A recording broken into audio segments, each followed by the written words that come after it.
I'm your host, Charlie, the Professor Esser, and with me, as always, is my skinny rich friend. It's Mozz. Hey, Mozz, glad you're here. Tonight's episode, the penultimate episode of Season 1 of The Punisher, Episode 12, Home. Frank makes a damning confession. A shootout leaves Sarah wondering what to believe. Rollins goes in for the kill, once and for all. Our doctor this evening is Jet Wilkinson. Jerry Conway, of course, created The Punisher for the comics. And Steve Lightfoot created the series. Dario Scardpane is our writer this evening. Angela Lamana, our story editor. And, of course, hardest working man in show business, Ken Christensen, our staff writer. All right. So, this episode opens with Frank telling it like it is. He's given Madani her confession, and he is not enjoying it, does not like to have to admit to things, does not like to have to go through all this rigmarole, but it is what is necessary for a conviction. And Madani gets a shock when she finds out who killed her old partner. Frank himself. Yeah, and she was all ready for it to be Russo, and not so much at all, as it turns out. And you can see the shock on her face when she realizes she's dealing with the man who actually pulled the trigger. That is pretty tough for her there. Yeah, it's a powerful moment for Frank as well, because it's where he sort of, quote unquote, asks for absolution, you know? Yeah, well, sort of, as close as he's going to do. Right. As close as, image or his character will allow him to, you know? Exactly. We get ourselves into a situation where we are going to have a prisoner exchange, because, of course, Rollins and Russo have Sarah Micro's, and that bratty little kid. He's a good kid. He's living without a dad. It's hard, Yeah. They do the exchange, and man, a couple of things, the whole gasoline cans and having them walk with the gasoline cans. I thought that was brilliant. That was so diabolical. I loved it. Yeah, except, you noticed when they actually did drop the torch on it burned real. It's like it did not go. It did not work. Yeah. It actually worked like it does in real life, not like it does in the movies, and I think that was probably very disappointing to I thought that was going to, send the big, long fire. Yeah. No, it's just a little petering out fire, because, because the gasoline on it's not going to it's not going to do what they think it's going to do. But anyway, I was perfectly willing to let that one go, simply because the initial impact of them putting the cans on them and punching them with a knife and having them walk with it was so cool, and it was so terrifying to Micro that it was worth it. I was willing to let that one go. Oh, yeah. Although, it's an interesting thing, because, of course, this is one of these things that you can look at as, is this really a plot hole?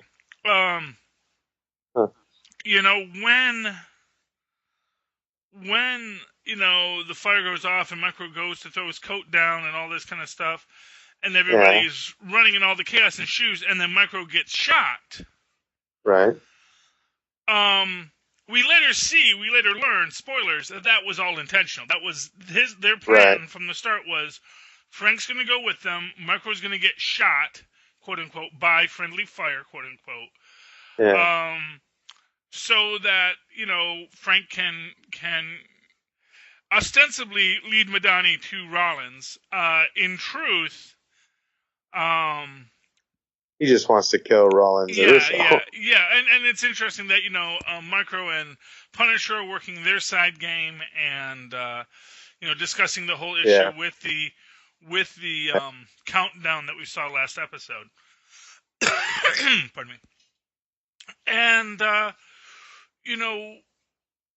but it just strikes me as interesting that had they not lit the fire, had they not had that chaotic moment, Right. how is Micro going to get that chaotic scene where he gets shot by friendly fire? You know. Well, I'm sure they would have created that moment easily enough because they wanted to take both of them. So in the end, the way he got shot by turning his back because he was being carried away by two soldiers and with hoods on, Yeah. and that's exactly what happened in either direction. So. Yeah, I mean, I guess so. I guess it could have happened otherwise. I just kind of felt like, without the because looking, yeah. watching it a second time, watching that scene, and you're thinking, oh no, he's getting picked up in a different angle. How is he? And you see him sort of realize, oh my God, they've got me, so this angle can't work. So he panics for a second, but eventually turns himself around to give his back because that's where the squibs were, and that's where it would look natural for him to. So. I did. That's what I thought I saw. When I was watching it a second time. Yeah, no, I can see that. I can see that, and yeah. But like I said, I guess I wonder, like, had it been just this quiet exchange where the two people walk over and then Frank and Micro walk across, how do they sell the friendly fire angle? That's my take on it. But it is what it is. Russo shoots out the cops' tires so they can make their break for it. Right. It's interesting he doesn't shoot Sarah or the kid. I really Russo? thought he was, because he had it on him. Or Madani. He didn't shoot Madani either. Because, in all honesty, they're hoping they can, and to put it to you simply, Russo is still hoping he can walk away from all this. Russo is still, and so you don't want to add any more bodies to this count. You want to be able to get away and get your plausible deniability set up. Right. Although honestly, for what it's worth, that is at this point just such a pipe dream. For Russo to think that he is going to walk away from this in any conceivable way. It's so funny. People are so stubborn. They don't know it's over until it's been over for a while, Exactly. And this is, and not for nothing, it's over for Rollins. For as much as Rollins thinks his boss, said, let Russo take the fall, let this happen. As we're going to see, the boss is playing Rollins just as much as Rollins thinks he's playing other people. Right. And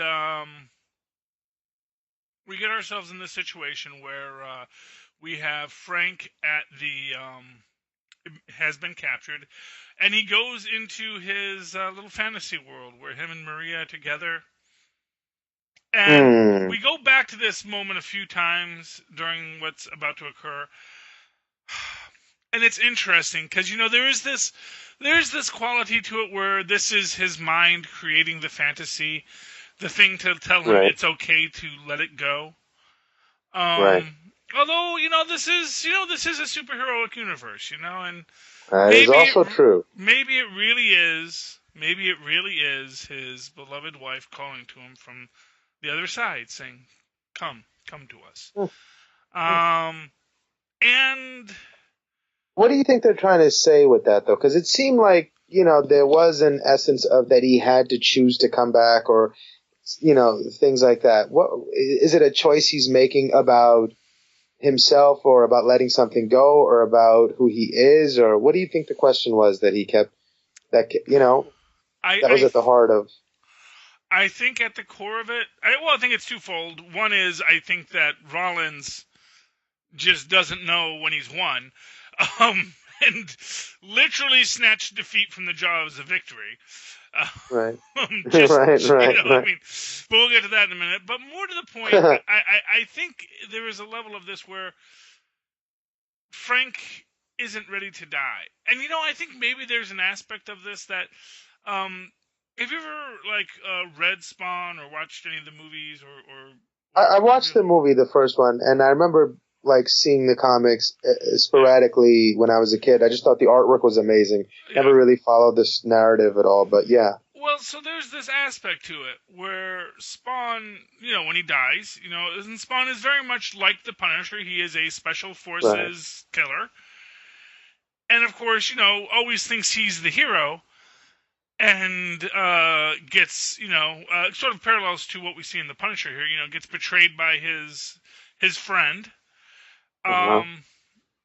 And he goes to hell, And and they make the point. They made the point in the animated series. I'm sure they made it in the books too, which is, where do you think a guy like you gets to go? And so not for nothing. There's probably an aspect of Frank that knows that even if he were to, that basically he can either go to darkness if that's what comes next, or if there is punishment for men like him, he may not get to see his wife and kids again. And if he will not get to see his wife and kids again in reality, then he might as well at least use his very special set of skills to, if he can't remove the red from his ledger, he should at least add use to it. His sentence exactly for more good. And so I think that's an aspect of it. I think he, and I think we get some of this. I think in the end of it too, which we won't get into until the next episode. But where I think he knows there are certain things that are not meant for men like him. And I think there's an aspect of it that, like I said, in that getting beat to death moment that the Punisher is in at that time, I don't know how much intellectualism is actually going on, but if we were to analyze what, his unconscious mind is telling him, right, it is possibly just the fact that, he can never go home. That even if he had gone home, even if his wife and kids were still there, he would never have been able to go home because there's too much to him that has been destroyed. Right. And he is not worthy of being with his family anymore. At least that's my take. That's one theory. That's how I'm operating on this. Of course, when they tell Frank that, because they're talking to him about because when he does wake up, Russo's there and he's trying to give him the carrot. He says, "Look, you're gonna die. I can either make it quick or easy. All this kind of stuff." And he says, "What's the countdown and how do you deal with it?" And he says, "Why don't you go ask Lieberman?" And they say, "Well, your nerdy little friend is dead." And to the scene here, Frank of course sells it that, oh goodness, he's dead. He doesn't let on, so that we as the audience is surprised when in the next scene we do see them unzip the body bag and he sits up and goes, "Was the body bag really necessary?" And then we also find out that Frank has turned off his tracer. Right. Because in his mind, like, they don't deserve to go to court or trial. Mm-hmm. Well, yeah, it's a suicide mission, but it's to take out 2 targets. Well, and that's the thing. He wants the suicide mission because either they kill him and end his pain, or he kills them and he gets his revenge. Or best of all worlds, he kills them and then dies of other injuries he sustained. Exactly. That's the trifecta in the Punisher's mind. But they do. We do have Billy trying to reach out to him. And the Punisher is saying basically, there's a code that you have to put in to open it up, and but I'm not going to give it to you.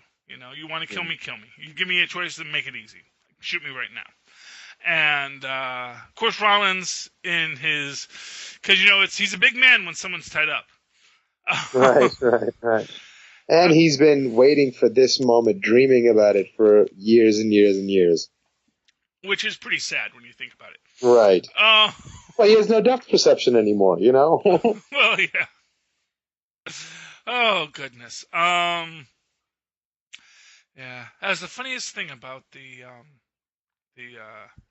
what do you call it? Last Action Hero was that the assassin only had one eye. Yeah, but I think it's the kind of thing that you probably could learn to compensate for if you were. Oh, for sure, for sure. Good enough at your job. Right. But Rollins, he is just a guy, and he just honestly, Rollins just. I get the feeling on some level Rollins knows it's over. Because he is just burning every bridge he has here.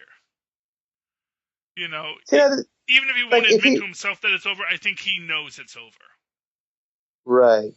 But it just seems like I don't understand. Like, if both of those guys know it's over, like, Russo has a bunch of money in his safe. Take that money, get the hell out of Dodge, go to Thailand and live there for a little while, and then everything's cool, man.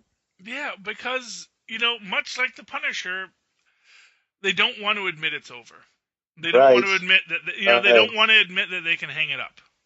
That they could just walk away.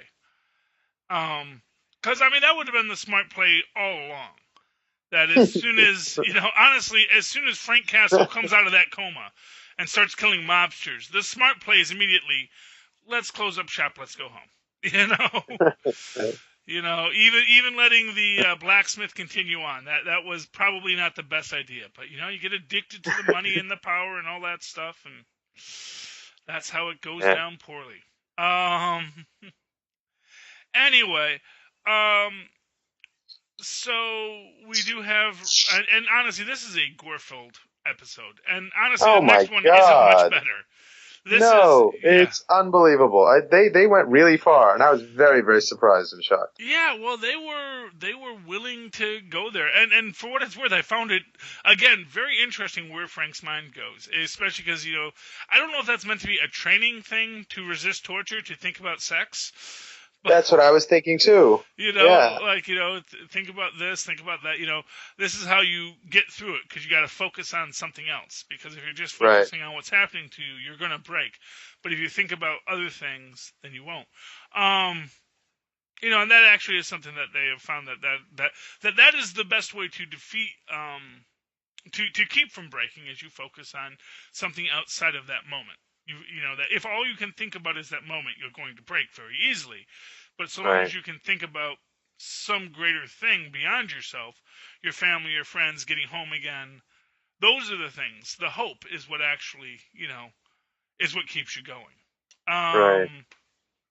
But, so they're beating him, and he's going into his fantasy world, and he's coming in and out of his awareness.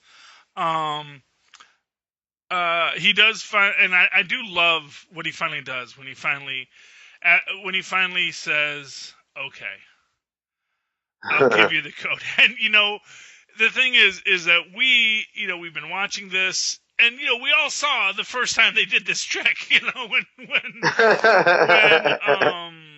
When Micro rolled the Punisher using it, Right. Drugged him. Yeah, they get him over there, and they're like, and Russo says, "I just want you to know we found that gun you hid there." Yeah. Which, of course, he's a good job, buddy. Yeah, well, and of course, he hid the gun there because he had to give them something to find. Right. That's the thing. You got to give them something to find so that you can get what you actually hid there. Now, just before this, Madani is reading Micro the Riot Act about this, about how, they don't know where Punisher is. They don't know what's going on. He's probably being tortured or murdered. Micro, he's talking to his wife. She says, is Frank, are they going to kill Frank? And he says, or he's going to kill them. Right. And, of course, in this moment, Micro does break down. He realizes Frank has had enough time, and he does let Madani know where they are.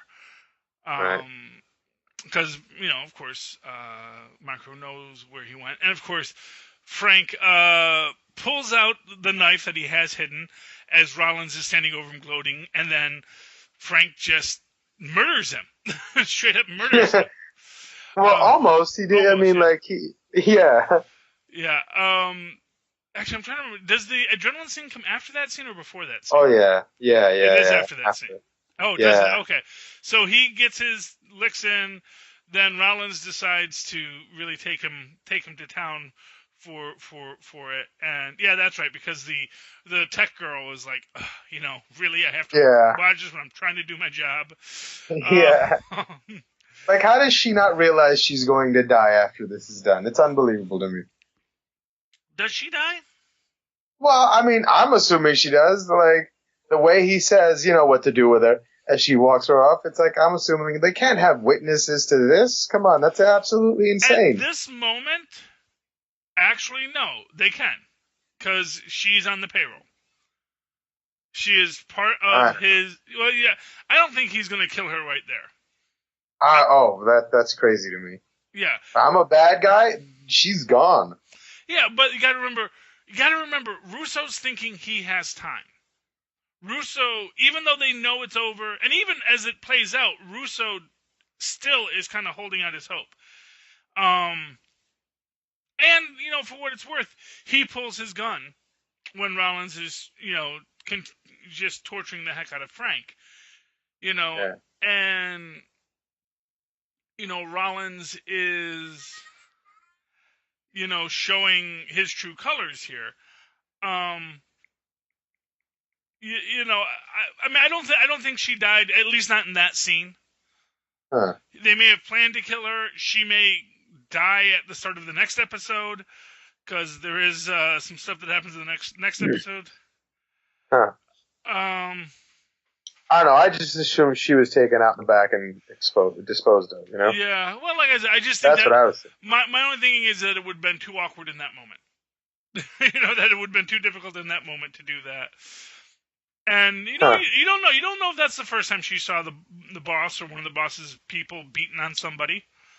That's also true. I mean, she works for a mercenary organization. This may not be her first date. And for what it's worth, what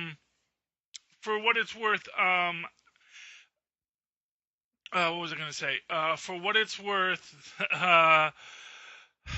sorry, I just got distracted. For what it's worth, No. she knows who she works for. She knows what's going on. Just 1 second, Mozz.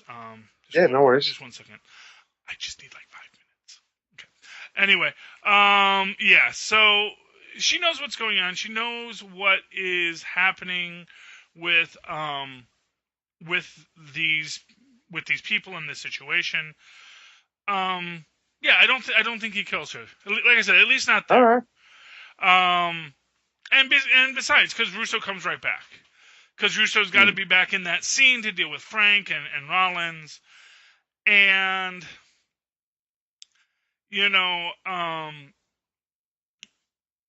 I do love when Rollins is beating on Frank, and Frank is dying, literally. Yeah. And then Rollins, to snatch defeat from the jaws of victory, decides he has to give Frank a shot of adrenaline to keep his heart going. Right. And it not just, but like, Frank had laid the groundwork early on, and he was so smart about doing it, like building the case in their earlier conversation with Russo. He was like, implying that Rollins has also stolen something from him. Yeah. That Russo isn't the same Russo anymore, that he lost a piece of himself when he sold it to Rollins, and that Rollins hasn't exactly been fair to him either. So I think it all builds to culmination here when he then plays him again by saying, I'll give you the code, but you have to promise me that in that moment you'll protect me like a brother and won't let me, blah, blah, blah. So psychologically, I think, that played a big part in him, undoing his handcuffs right there. Yeah. So he was playing everybody from the start. And for what it's worth, I think Rollins doesn't help himself when he starts berating Russo either. Because again, it's this guy who is just so convinced that he is untouchable when he so clearly is drowning, when he so clearly is at the end of his rope. Because too many people know now. Right. Honestly, killing that one hacker girl is not going to solve anybody's problem. You know what I mean? Right. It is not going to prevent anything from coming out because there's no way to stop this outhouse explosion. Anywho, so in this moment, Frank gets that shot of adrenaline, and like I said, I think he was really about to go with Maria there. Yeah. I think he was about to, and then Rollins drags him back, and you see the blood on his hand as his hand, lets go of Maria's, and that is the most painful moment. And then Frank is Frank, and he basically beats Rollins to death. And stabs him like jail style, prison style. Oh yeah, he just yeah. My God, that was one of the most violent and brutal, and just they didn't pull the camera away or nothing. There were no tricks, nothing. It was just straight up pop. I was like, wow, that's intense, man. Oof. Well, that was a lot. It was a lot, and this is just punishment, Phil. Indeed, this is just punishment. And yeah, not for nothing, they certainly didn't make you at any time feel sympathetic to Rollins. No, at no time in this whole story have you ever been like, oh, but maybe Rollins has a perspective. Maybe Rollins just wants to do good. And you realize, no, you feel more sympathy for Billy Russo, who is right. Probably, honestly, maybe even more of a sociopath than Rollins is. I don't know. I mean, he was. There was some truth to what Frank was saying, that he was, coerced and corrupted by Rollins. And there's this wonderful moment. My favorite part of the scene is the look on Russo's face as Frank is going to town on Rollins, and you see like a piece of him feels avenged in that moment too. For some reason, he felt vindicated in that moment as well. And all of a sudden, it was like they were both on the same side. Yeah. He had sort of almost like a look of pride in watching Frank do it, like an older brother or something. It was a really powerful, intimate moment between the two of them right there. Yeah, well, he says, "I love watching your work, Frank." Yeah, it was intense. But then, once Rollins is dead, Frank calls Billy out, and lets him know, yeah. You think I'm going to let you live? You think and of course. Russo draws his gun to put Frank down, and then, of course, Homeland Security comes in, and he gets shot in the arm, and he, doesn't get to kill Frank, but he does get to shoot his way out. And then you get a great thing there with, I love Michael coming in, Frank. And he's like, "Save my friend," and he says, "Call me this, call me that. Say I betrayed you. Come on." He's just trying to bring Frank back, and you can really see that Micro has come to love Frank in the short time that they've really known each other. When you think about it, they've actually only really been together for a very short time. But I guess they've gone through some intense experiences. Like his family was in jeopardy. He hasn't seen his family for a year, and because of Frank's help, he's introduced to them again. It's been a lot. Yeah, well, and if nothing else, it shows what war does to you. Not only in the negative. Because there's a lot about this show about what war does to you in the negative, but it also shows how these two men at war found a brotherhood that probably you would never see in any other situation. Right. And for what it's worth, maybe that's what happened to Russo, is he got out of the war and he lost his brotherhood to the people that he was with, because in the end, when he was outside of that situation, it was no longer powerful for him. Because he had no attachments. Save one. Which we'll talk about. And I'm glad I'm glad they went this direction with Micro's character, because if, as you're saying in the comic books, he betrays Frank in the end, I'm glad they're sort of choosing to not go down that road, because it's almost, when he was yelling that at Frank, it's almost as if the creators of the show were yelling that at the audience, saying, "Okay, I betrayed you there, okay? We're sticking to the story. Now can we move on with this wonderful character and relationship that we built?" Exactly. I really, you know what? I'll be honest with you. I was not that excited about Punisher when it came out. I was kind of upset that they were focusing on the Punisher, and you can go to the tapes. I gave a lot of bad mouth to the idea of a Punisher series. 'Cause I did not think the Punisher could hold his own series. This series really amazed me. I was really impressed by all they did here, and I'm actually looking forward to Punisher season 2. Yeah, I couldn't wait for it because they did such a great job with his character. They gave him so much depth in the short time he had in Daredevil. So much depth and so much intrigue and so much mystery. And he's such a great actor that I thought if they made it as gritty as, what they gave us in their Daredevil series, where, that prison fight scene, I was like, oh my God, they're really, somebody who's in charge of this is really excited about giving us really interesting, exciting violence. Absolutely. And if they do that, well, it was going to be great. And I was super excited for it. And it delivered on all cylinders for me. Absolutely. Okay. Any final thoughts on this episode before we go on to the ultimate episode, Mozz? No, I think we covered it. Okay, yeah, I think so too. I think this has been great, and I can't wait to talk about the final episode of The Punisher, which we will in a few minutes. We will in a few minutes. You'll probably have to wait a week. But, Mozz, if people would like to talk to you in the meantime about what their thoughts on The Punisher, the last episode and the next episode, and what they would like to see in Season 2, where can they find you? They can always email me at mozzmanzor@gmail.com or find me on Facebook under Mozz Manzor.